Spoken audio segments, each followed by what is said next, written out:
We have deer in the front yard. We always have deer. Usually they come at night.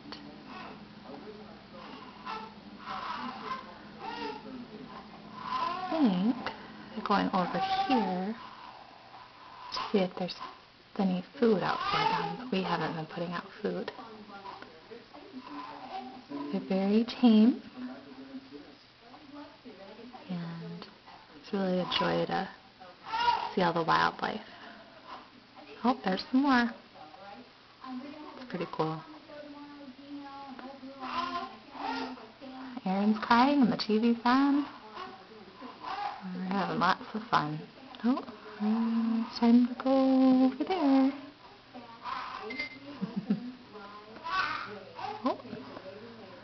Oh, there's another one. Oh my goodness. Look at all those deer. So funny. Bye. What do you think, Coco? What do you think about all those animals? Coco?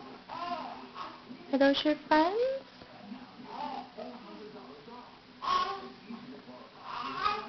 Are those your friends?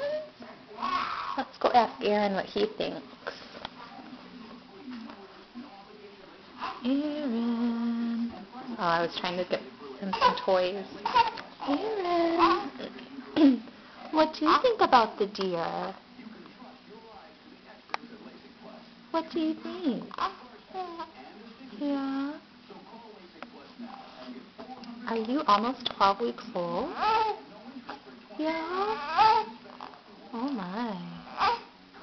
Alright. Now put your toys up so you can play. Say bye. Bye bye.